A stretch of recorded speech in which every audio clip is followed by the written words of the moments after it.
This is the living story of triumph over cancer. Triumph not through the orthodox therapies of surgery, X-ray, cobalt radiation, or toxic chemotherapy drugs, but triumph through nature's own answer to cancer. Here is a vial of LAETRILE, extracted from apricot kernels. Within it lies the power to control cancer. In a moment, you will meet Dr. Ernst Krebs, MD, who first discovered it, along with highly qualified medical researchers and medical doctors who, working together, have dared to shatter the bonds of orthodoxy. In this breakthrough, new hope is brought to cancer victims everywhere and to their doctors. I am Betty Lee Morales of the International Association of Cancer Victims and Friends, a nonprofit educational organization dedicated solely to cancer. Solely to cancer because we believe a great deal more public education is needed in order to understand the true cause and control of cancer, as well as something about the non-toxic treatment of cancer through LAETRILE, which is really vitamin B17, a natural accessory food factor. This historical documentary has been possible only through volunteers and donations. It must be called controversial, not because it is new, not even because it lacks proof, simply because it has never been accepted by the American Medical Association or the United States Food and Drug. That is why cancer victims still must leave the United States, their own country, in order to seek a chance to save their lives through LAETRILE. Most such cancer victims, unfortunately, have already been called terminal or incurable after the orthodox methods of treatment have failed. And it should be remembered that orthodox methods do not claim to cure, simply to slow down for a short time internal metastasized cancers. Has not the time come to break the bonds of orthodoxy for all time and to expose the verdict of science, the whole scientific triumphant story of non-toxic LAETRILE, nature's answer to cancer? Cancer victims or their friends come to the international headquarters seeking information. Here on a busy street in San Diego is the international headquarters of Cancer Victims and Friends, where people come from far and near seeking information, such as this man.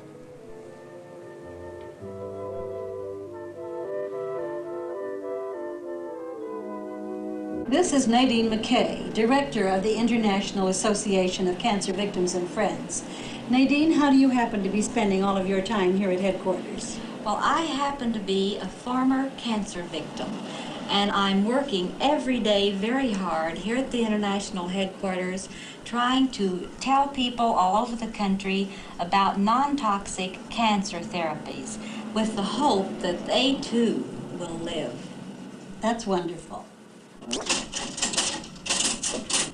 This is the busy full-time office of IACVF, where the doors are open all day long to people who come from every state in the United States and many foreign countries seeking information about non-toxic cancer therapies not readily available elsewhere. An important function of IACVF is to have conventions. A special convention was held in San Francisco in November 1967 at the Jack Tar Hotel to honor Dr. E.T. Krebs Sr. and his son, E.T. Krebs Jr., co-developers of LAETRILE. Conventions always draw large crowds. Many who come are former cancer victims, as well as others seeking hope and information for themselves or loved ones. In a moment, you will see the banquet room where the humanitarian awards are about to be presented to Ernst T. Krebs Sr., MD, and his son, Ernst T. Krebs Jr., biochemist, for their discovery and development of LAETRILE. Mrs. Cecile Hoffman, founder of IACVF, will make the awards. Presentation of the Distinguished Humanitarian Achievement Honorary Award. In behalf of the hundreds of cancer victims whose comfort and whose lives have been dependent upon the humanitarian dedication of two great scientists, and as president and founder of the International Association of Cancer Victims and Friends, I present these honorary awards for distinguished humanitarian achievement, which are the highest awards to be conferred by this association, to Dr. Ernst T. Krebs, Sr.,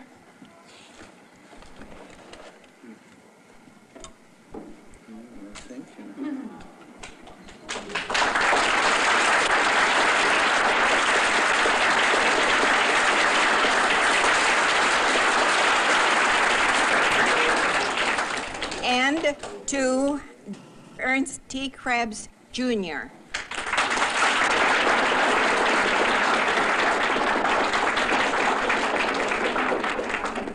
The speech which Dr. Krebs wrote particularly for this occasion will be read by a cancer patient.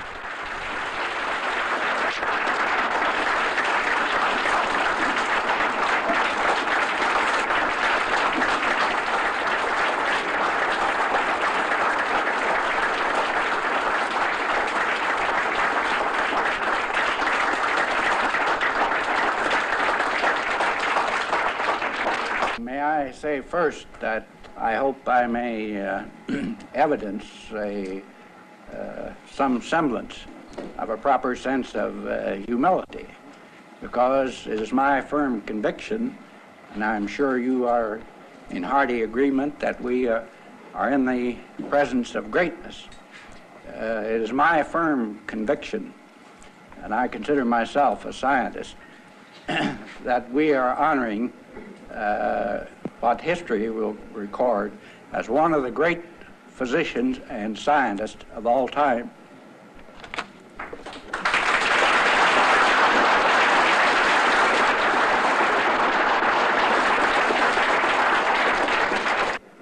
I am a tired and weak old man, and I could not stay until the end. That would spoil the show. My son, E.T. Jr., will be there, and he can answer your questions better than I. He has put in over 30 years on the chemical research of cancer. The first 10 to 15 years on the trophoblast thesis, and the last 10 years he joined me on LAETRILE research. He knows his biochemistry, which helped greatly to put LAETRILE on a scientific basis. He deserves equal credit with me for this work. I freely admit that he knows more about cancer than I. They give me credit for developing LAETRILE. I did not develop LAETRILE. Nature developed it for the cure of cancer. I just discovered what nature intends us to discover, and everything has not yet been discovered what LAETRILE will do for cancer. I always believed in Galen, who I believe said there is a plant which grows for every disease. Hippocrates was a great doctor, but he was the philosopher of medicine.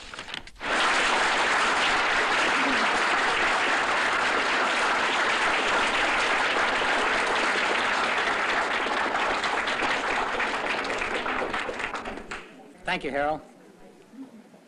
Cecil P. Hoffman, beloved founder and leader of the International Association of Cancer Victims and Friends, members of the International Association of Cancer Victims and Friends, ladies and gentlemen. Our presentation this afternoon will be a rather informal one and will comprise some recent news items concerning the development, the nature of LAETRILE.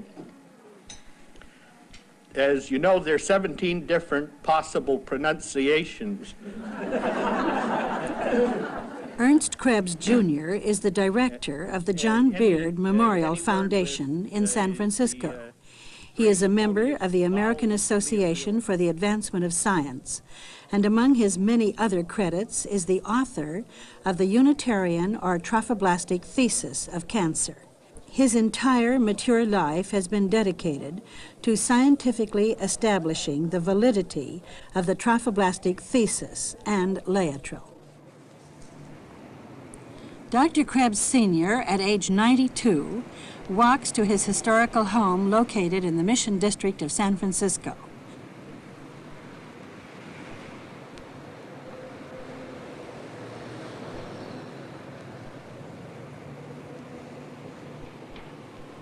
Five days a week, he walks to the office he has occupied since 1964, and after a full day's work, walks the 1/2 mile back home again.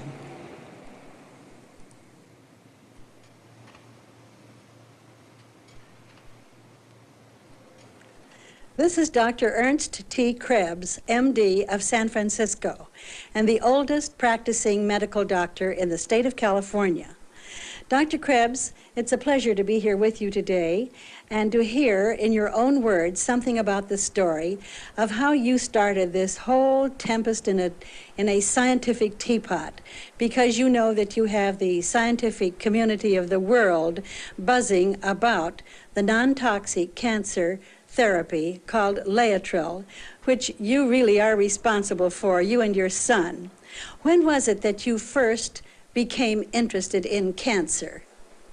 Well, I was always interested in cancer since I started to study medicine, but more particularly interested after I returned from Carson City, Nevada, where I saw many cancer patients and saw the suffering and all that they went through. I started in the study of cancer in about 1925, the serious study of cancer.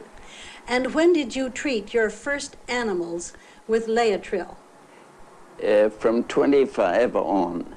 When did you treat your first human cancer victim with LAETRILE therapy? In December 1929. My goodness, that's a long time ago. Dr. Krebs, in your experience, does the cancer victim have a better chance of recovery if they can take non-toxic LAETRILE before they have had surgery and cobalt and the poisonous drugs, for instance, like 5-FU and things like that? I think that they would have had a much better chance. Why do you think that so many people today have cancer, where in the past we've always had it with us, but it was a rare disease of old age? In the first place, our forefathers rarely ever had cancer because we didn't know too much about science. But now we've developed so far into science that we even have caused cancer by electricity, radiology, and all the powerful destructive chemicals. And I know you don't have an exact record, but in your opinion, about how many cancer victims have you successfully treated from 1929 until the present time? Well, I've never counted them, but it's over 1,000. Over 1,000. With all of the persecution and the personal sacrifice that you've made of time and health and your own fortune, if you had it to do all over again, would you do any differently? No, I should say not. Well, we know that someday that you will receive the highest recognition in the Nobel Prize. In the meantime, we want you to know that thousands of people have already given you in their hearts the most noble prize. This is the office where people today still climb the stairs and save their lives, and the laboratory where, for more than 20 years, Dr. Krebs has carried on a busy practice as he and his son researched and developed LAETRILE. Here in the laboratory is the intricate equipment which is used to extract and purify LAETRILE from apricot kernels. It required years of experimentation, trial and error to finally perfect the process. This is where the apricot kernels are ground, and the kernels have the familiar taste of bitter almonds. It requires about 100 pounds of kernels to produce 1 pound of LAETRILE crystals. LAETRILE is a white powder in crystalline form. This is a single beautiful crystal, greatly magnified. There are no secrets about its chemical nature. The story of the long struggle of the development of LAETRILE by Dr. Krebs and his son, Ernst T. Krebs, Jr., has been ably told by science writer Glenn Kittler. Ever since the history of medicine, medicine men the world over and scientists have been looking for the answer to cancer.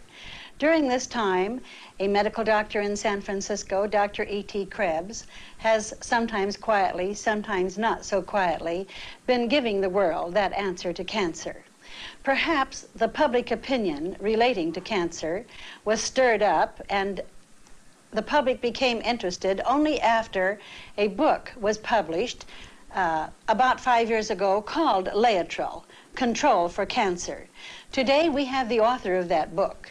We're very happy to have him here because for 11 years prior to the writing of this book, this professional writer did a great deal of research relating to cancer, not only to LAETRILE, but to cancer in general. We're happy today to present to you Mr. Glenn Kittler, the author of that book. Glenn, we're happy to have you here today. Thank you. And we're wondering, 5 years, as it were, after this book was published, and we know that it stirred up a great deal of comment in professional and lay circles, how do you feel about it today? With Dr. Contreras working down in Mexico and other men all around the world, the LAETRILE picture is much more hopeful than it was in 1962 and 3. And of course, when I came into the picture in 1952, there were just a handful of men around here experimenting with it.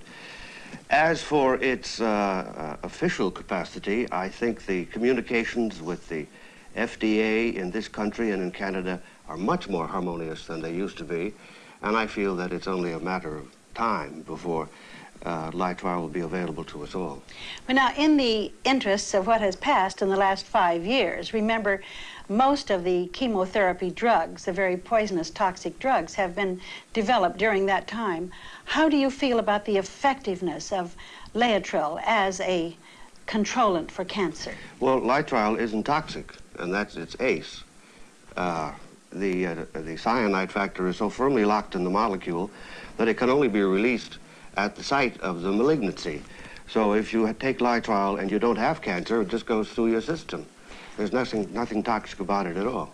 And how do you feel about the so-called orthodox treatments for cancer, surgery and radiation, for instance, and cobalt particularly? Well, they just treat the exhibitions of cancer and not the bases. In other words, if you get headaches because you need glasses, yes, and you take aspirin, you may get rid of your headache briefly, but you're still going to have trouble until you get your glasses. And it's the same with cancer.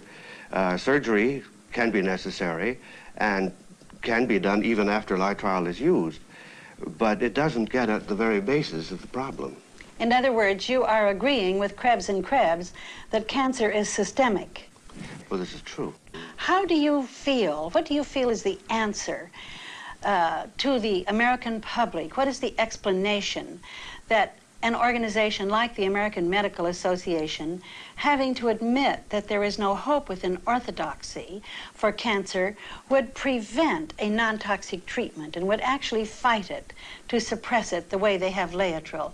Do you care to express an opinion about why and how this could happen?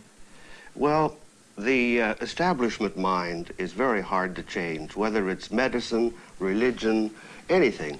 Once they get hold of an idea, it's very difficult to let go. And keep in mind that there are scientists who have spent 25 and 35 years of their lives trying to give mice cancer with viruses. Yes. And to deprive the men of their mice is going to be a difficult thing to do because we won't need that anymore. You mean of mice and men? Yes. But this is going to take time. You people are doing a beautiful job in education. It's going to require that. And at the scientific level, Krebs and all the other men involved in this must continue their conversations with the men from the establishment. Krebs is an absolutely brilliant man. He comes along once in a century. And he can only discuss science with men at his own level. And they are beginning to come around. And I think it's a matter of education of the general public, education of the top scientists, and patience on the part of all the rest of us. Well, I agree with you when it comes to the question of education and public opinion, but I believe that an informed, demanding public opinion is the only thing that can break this cancer blackout and this tremendous health monopoly that has proved that it does exist and that it is going to fight for its very existence, even at the cost of human life. And to be content to sit and have conversations is not enough for an organization like ours that is dedicated to the truth about cancer. We feel that under the Constitution and the Bill of Rights, every single person in the United States has a right to all of the information about cancer, toxic treatments, non-toxic treatments, religion, prayer. They should be able to choose whatever they want without the interference of Big Brother. I go along with that to a considerable extent. But it's still going to have to be done at the top scientifically, and we know that with LAETRILE this can be done every day in the week in the laboratory. You don't even have to have a cancer patient. You can prove it on the blackboard. Your book, Mr. Kittler, is available to the public through the International Association of Cancer Victims and Friends, which also distributes many other books on the subject of cancer. Yes, I know. We're very happy to make it available to the public. Anyone really interested in how you became involved in this will, of course, want to read this book. But, Mr. Kittler, tell me, if you yourself should unfortunately become a cancer victim, in view of what has happened since you wrote this book in the entire scientific community of the world, what would you do if you were a cancer victim? And I would certainly turn to LAETRILE, not only because of the substance itself, but the science on which it is based. No other chemotherapy has the Beardian science, and that's enough for me. Thank you, Mr. Kittler. We appreciate your being here today. Please keep investigating. Oh, yes. Please write another book. I will. Thank you. Thank you. This is Dr. Howard Beard of Texas, PhD in biochemistry and professor. Dr. Beard has been involved in the treatment of cancer through natural methods for many years and has published 2 books. One, The Conquest of Cancer, and his latest book dealing with the therapeutic biochemistry of the treatment of cancer and other degenerative diseases. Dr. Beard, we thank you for coming here today as a volunteer to help us, and I see that you've brought your charts. We have learned something about how cancer originates in the human body. Dr. Beard will now explain how the treatment of LAETRILE is effective in controlling cancer after it has started. Dr. Beard? LAETRILE is levomandelinitrol beta-glucoside. And the enzyme that breaks this up is the beta-glucosidase.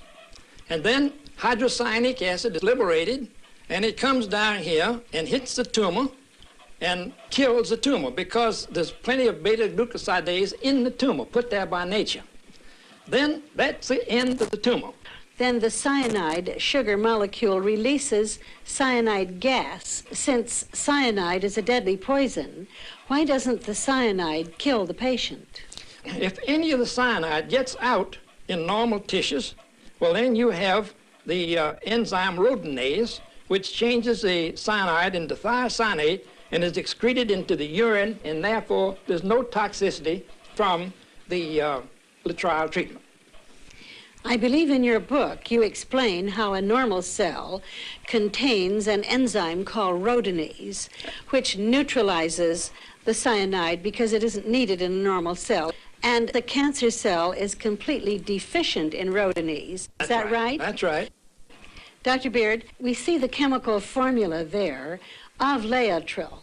Is this manufactured by man, or is this a natural substance? It's a natural substance and can be made by man, too. Dr. Krebs makes it synthetically. I mean, it's extracted? Sure. Dr. Beard, how does LAETRILE act as a painkiller, even in extreme cancer? Benzaldehyde is formed at the same time as the cyanide comes out, and that is an analgesic and helps to relieve pain.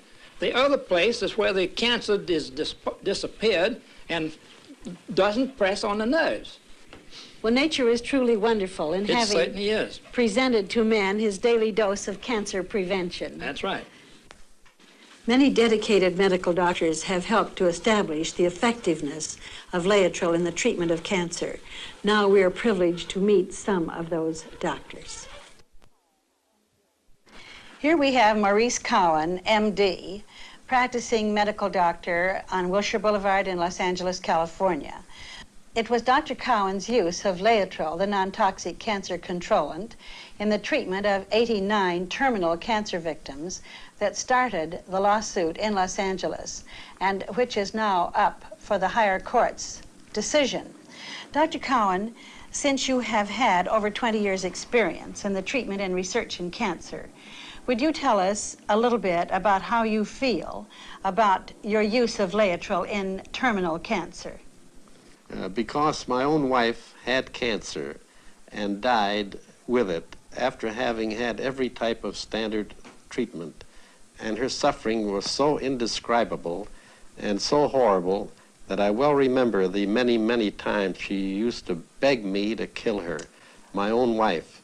And this left such a profound impression on me that I decided I would devote the rest of my life in an effort to find out if it's possible to help these unfortunate, hopeless terminal cases of cancer. Therefore, I investigated thoroughly every type of cancer treatment known from coast to coast, Canada, everywhere, in an effort to seek out some method of treating these cases. Fortunately, I came across this book, LAETRILE, in which is described the remarkable effect of LAETRILE on cancer cases. I therefore investigated this particular therapy by going to San Francisco, interviewing Krebs and Krebs, who are the founders of this wonderful therapy. Then I went to Dr. Contreras in Mexico, Tijuana, where I spent a whole day investigating his clinic and talking to numerous patients. And I came to the conclusion that it was my duty to thoroughly check and investigate this method of treatment. Because as a student, when I graduated from medical school, we swore by the oath of Hippocrates that we would do everything possible to help patients get well. And in my license that I secured in 1940 in California, it states in my license that I am permitted to use any and all methods of treatment to relieve suffering of people. I therefore felt my conscience is clear, and it is my profound duty to use LAETRILE on hopeless terminal cases of cancer. Dr. Cowan, do you feel that other medical doctors like yourself, who have found no answer to the cancer problem within orthodoxy, do you feel that there are other medical doctors who, if the American Medical Association and the Food and Drug permitted it, would turn to the use of LAETRILE in terminal cancer? Yes, I have discussed this completely with very many of my medical friends that have known me for the past 20 years. They're men in prominence in big positions in hospitals and staffs, and every one of them stated that if the AMA and the Food and Drug would approve LAETRILE, they would gladly use it. Dr. Cowan, it is my understanding that the incidence of the effectiveness of LAETRILE in cancer has increased tremendously the last couple of years, percentage-wise, in all types of cancer. Would you care to comment on the dosage being used today compared to the dosage in the early days? Yes, in fact, in the treatment of any disease, dosage is very, very important. To illustrate, when penicillin was first discovered, it took over 10 years to determine the proper dosage in the treatment of syphilis, a hitherto incurable disease. With the advent of proper dosage, namely 1,200,000 units of penicillin, this horrible disease was conquered and easily cleared up. I believe that LAETRILE has the same type of a history.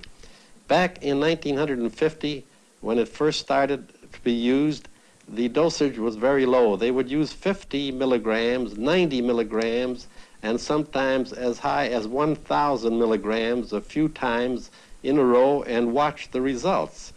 And today we have learned that we have to increase this dosage to a minimum of 3,000 milligrams a day and frequently 6,000 and even perhaps higher.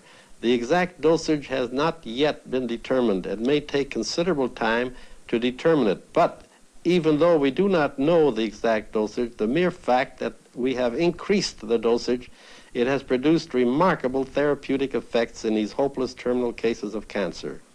Well, since LAETRILE is non-toxic, then there is virtually no danger in increasing the dosage.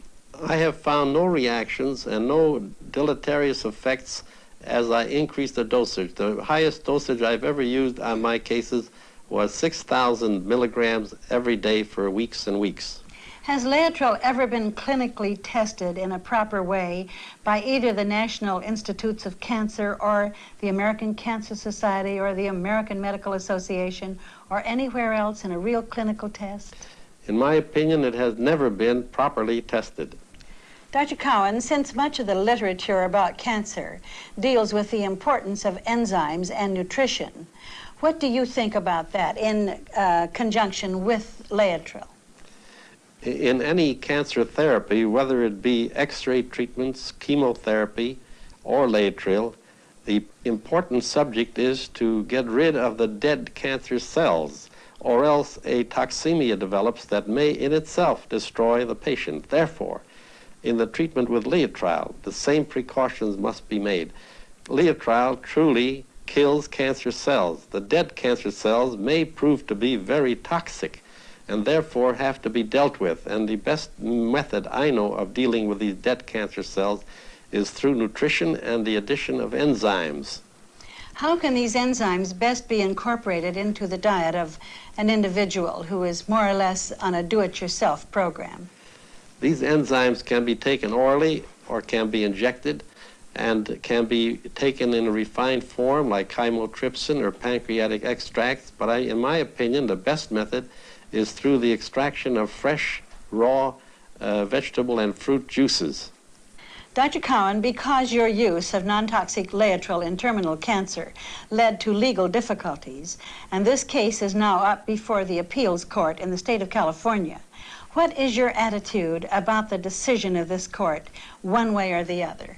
How do you feel about it? Well, I certainly hope we will win, because the stakes are terrifically high. There are at the present time approximately 400,000 people dying each year of cancer, and this calls for immediate help. And I do believe that LAETRILE is the best possible answer at the present time. And if we should lose, we will carry it to higher courts and up to the Supreme Court of the United States, because it deserves a proper hearing. Thank you, Dr. Cowan, and we of the International Association of Cancer Victims and Friends will go all the way with you.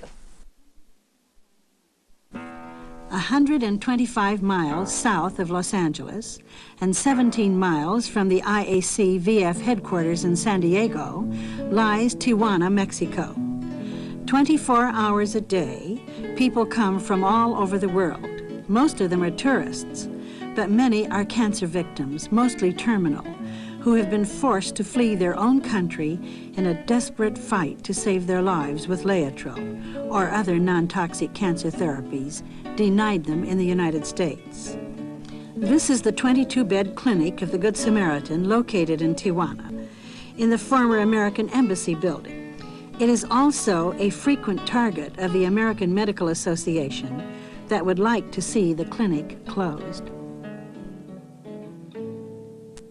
We have with us here today Dr. Ernesto Contreras, who is the medical director of this clinic. And Dr. Contreras, too, has been the target of the American Medical Association. But let's hear from his own lips about his experience. Dr. Contreras, how long has it been since you have been acquainted with the non-toxic cancer therapies? 5 years. Do you have any idea approximately how many patients you have treated in those 5 years? Well, over 1,000 patients. Over 1,000? Yes. I read somewhere that your first experience was with Mrs. Cecile Hoffman, the founder of the International Association of Cancer Victims. Is that true? Yes, she was my very first patient. We also read in that press release that your own Mexican government that trained some of the finest medical doctors in the world described you as a magnificent doctor, well-versed in the science of oncology and pathology. And I think that was a very lovely compliment, and I'm sure it was earned. We also understand that you did graduate work at Harvard Medical School and at the Boston Children's Hospital in pathology and oncology. Is that true? Yes, I was there from July 1947 till July 1948. Would you explain a little bit about why you are devoting your life to this when you have been subjected to a great deal of criticism? Well, I have found that it's a very, very helpful type of therapy. To me, was completely new when I saw Mrs. Hoffman for the first time, and I wondered whether this would be a real help or not for her. But through the time, I have been completely convinced that it's a marvelous approach to cancer, and it opens the door to a completely new field, which will revolutionize the world in the next few years. In Glenn Kittler's book called LAETRILE, Kittler brings out that LAETRILE is really vitamin B17. Is that why it is relatively non-toxic in even very large doses? Yes, that is true. It acts as a vitamin, and that's the reason it is non-toxic. I have been interviewing some of the patients in your clinic here today, and with the permission of your secretary, I asked a number of them about the fees they were paying here. Because we often hear that doctors using non-toxic therapies or those therapies that are not approved by the American Medical Association, that these doctors are doing it simply to make money. And I was astounded to find out that some of the patients in your hospital whom I interviewed said that they were paying from $12 to $15 a day for room and board, and that with the doctor's fee and medication, they had never paid over $25 a day. Can this be true?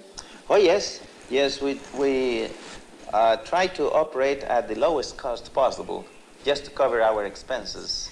It's unbelievable because under Medicare and Medi-Cal in the state of California, the average daily cost of a hospital room has now gone to between $60 and $75 a day just for the hospitalization.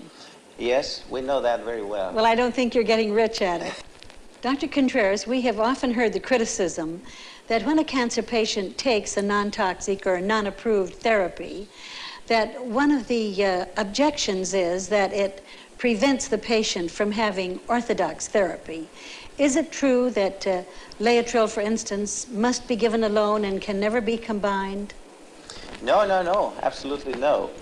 We have had many patients that have received orthodox therapies, and then they receive LAETRILE, or vice versa. Some patients receive LAETRILE, and afterwards, if for some reason they don't respond properly, they can receive always the orthodox therapies later on. Or we have patients that are receiving both types of therapies at the same time. Well, it seems to me that in the final analysis, this decision should be made by the doctor, because medication is always a highly personal problem. And if the doctor evaluates the individual case, should he not be the one to make the decision of when to use another therapy? Oh, yes, yes. Each patient is such a particular case that you never can make any general plans for treatments. And is LAETRILE always given by needle, or is it sometimes given orally? No, this is another immense advantage of LAETRILE, that it's very versatile. You can use it by mouth, locally, rectally, by intravenous injections, by intramuscular injections, subcutaneous injections. Yes, it depends on each particular case, but you can use it practically in every route. Apparently, it is very effective to control pain. I was just interviewing one of your new patients here who told me that she was in such pain 2 days ago when she arrived that even narcotics didn't relieve her. And she said today, only her second day in this clinic, she's absolutely free of pain. Is that unusual? No, no, actually this is very frequent when you use LAETRILE. But it's very frequent that even when patients come receiving morphine, one shot every 2 hours or every 3 hours, in a week or so, they are free from the dope. Yes. And do you sometimes combine the Dr. Max Gerson juice therapy with your LAETRILE therapy? Yes, yes. And what is your opinion of that? That it's very, very helpful, especially with highly toxic patients. Yes. You can always help them very much to detoxify. It seems to me it would be a very big advantage if a person could be treated with a non-toxic therapy because it relieves a stress, does it not, on the liver and the other organs of elimination? Yes, if the person responds to LAETRILE, then she has all the opportunities, because she would be able to continue for life taking LAETRILE without any problem. And this is, excuse me, this is not true with any of the other approved methods. Even if they are working fine, after 2 or 3 months, you just have to stop them. If not, the patient would die because of the therapy. Well, is what you're saying that a cancer patient may need a maintenance dosage, something like a diabetic, for instance, over a period of time, but it would not be toxic to continue? Yes, yes. We have patients for 5 years that are receiving maintenance doses once or twice a month without any problem at all. And they're continuing an active life? Completely active and normal life. Living normal. Yes. Thank you, Dr. Contreras. It's a privilege to be here. And we also appreciated very much the opportunity to see your very modern laboratory. Dr. Contreras, the tests for cancer detection are quite controversial. What do you consider your most valuable tool in evaluating the patient's progress? I think the test in which we detect the chorionic gonadotrophin in the urine, which is now detected by Dr. Navarro's techniques. That's Dr. Navarro of the Philippines. Yes, we call it the immunological test. It's very valuable. Does this reveal how a patient is progressing? Yes, it's very, very helpful to check the progress of the cancer patients. And your laboratory technicians perform those tests here in this laboratory? Yes, right here. We do all our routine work plus this research work. I see it's a very well-equipped laboratory, perhaps one of the best in this part of the country. Far across the Pacific Ocean lie the Philippine Islands, one of the first foreign countries to have used LAETRILE.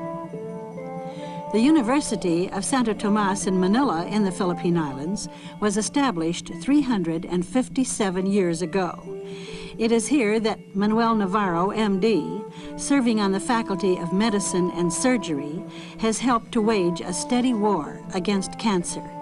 And it was here that Dr. Navarro started intensive research on what is now known as the immunodiagnostic test for cancer.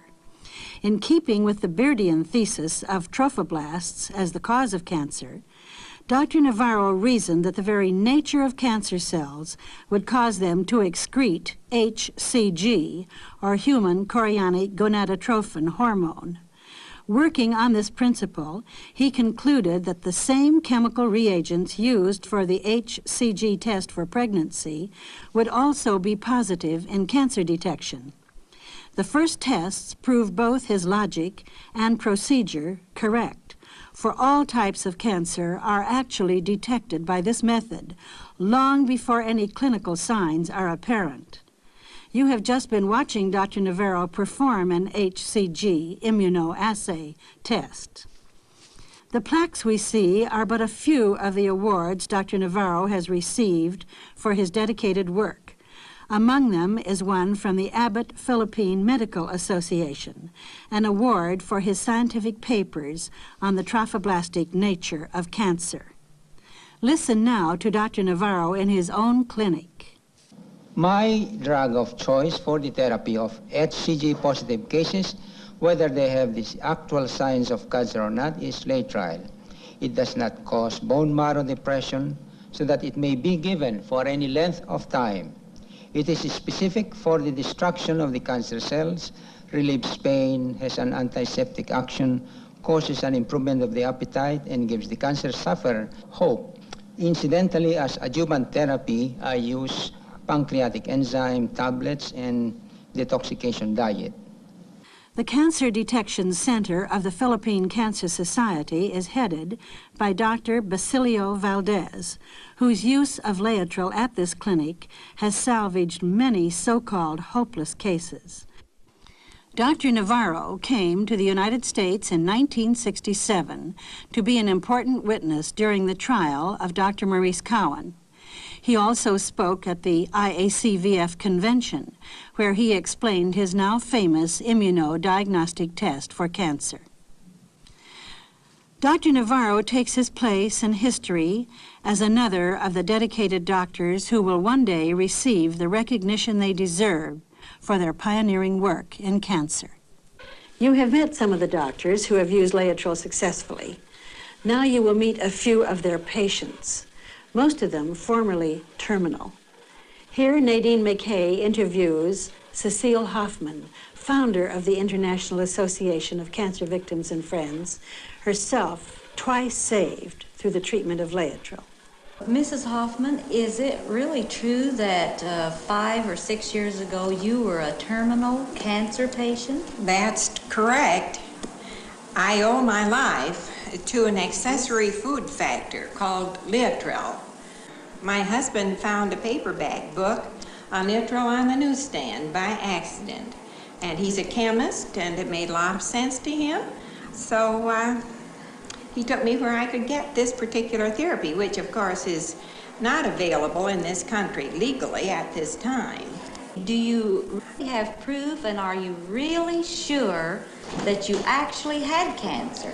Oh yes, the biopsy indicated that the cancer had invaded my entire body cavity and in my liver and my gallbladder, and they gave me only about 3 weeks to live. That, I would think, is quite a bit of proof. Yes, it is. So there isn't any question that... Well, it was a LAETRILE that saved my life.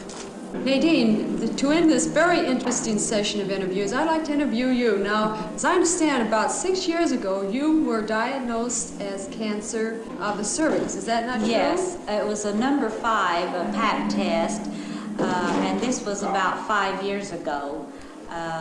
Then I found out about LAETRILE that Mrs. Hoffman was telling us about, and I used LAETRILE for several months, and along with the diet, a natural diet, I finally was able to get my test down to negative. Well, I think that's wonderful, wonderful. I think so. I'm real happy about that. Are you taking maintenance dosages now? I do take some each week to prevent this from happening again, and watching my diet quite closely.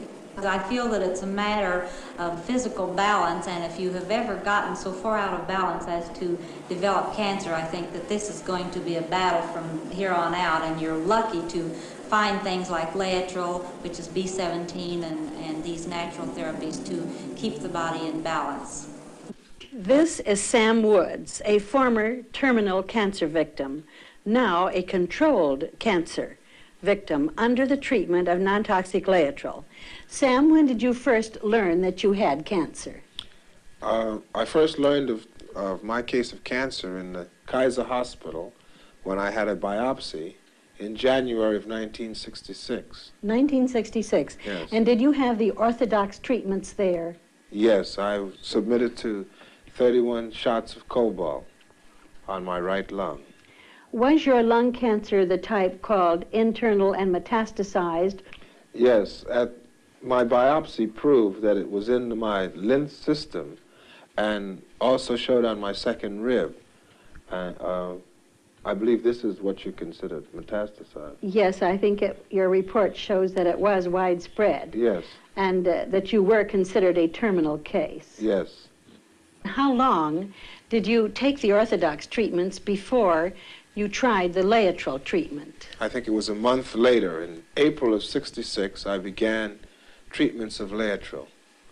Were you in pain when you started the LAETRILE treatment? Very much so. The pain had increased due to the cobalt. And what effect did LAETRILE have on you when you first started it? The first shot reduced the pain in half. The first shot? The first shot. That's remarkable. That's fantastic. And then how long did you continue the treatment on LAETRILE? I continued 30 treatments at 6 a week, and then I went on to a lesser of a treatment of 3 a week for approximately 6 months. And now I'm on a maintenance diet of of once a week, of 1 gram a week. Sam, how soon after you started the LAETRILE treatment were you able to return to your work? Approximately 2 months. Aren't you the patient that was so severely burned as a result of the radiation? Yes. And has that burn all cleared up? It's all cleared. No scars. It does show, doesn't it, that the body has the ability to regenerate when it gets what it needs. Yes.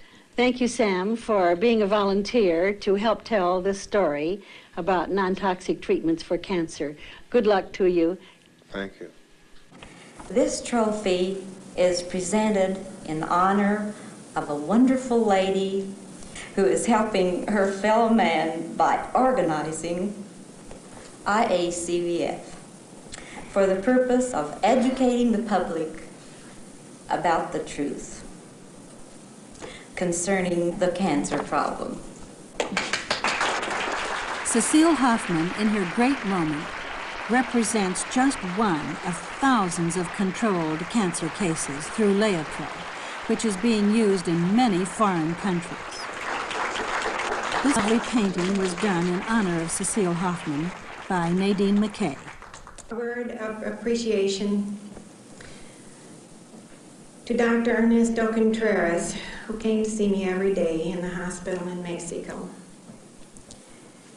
He and Mrs. Contreras are two wonderful people, and I want to tell you how much I love them as people, as wonderful, warm human beings. LAETRILE, I certainly would not be here now. It has saved my life twice, and if it has saved my life, I know that it should be available to every single cancer victim.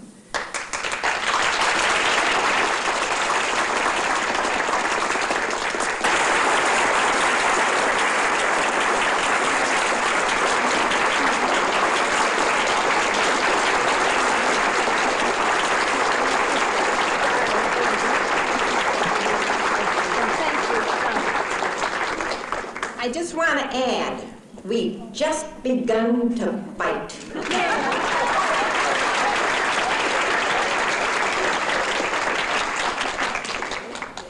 Along this same line, by helping to give Cecile Hoffman her dearest dream, which is 1 million new members. Now, we can't give her 1 million new members today, but we can give her a real good start on it if everybody here who is not now a member will join, and every member who is here will take out an additional membership for somebody. We hope that this story of nature's answer to cancer has been meaningful, and we hope that it will serve the purpose of helping to bring LAETRILE and other non-toxic cancer treatments to everyone. Please fill out your membership card now. Remember, memberships start at just $5 per year, including the Cancer News Journal. All memberships and donations are tax deductible. Thank you.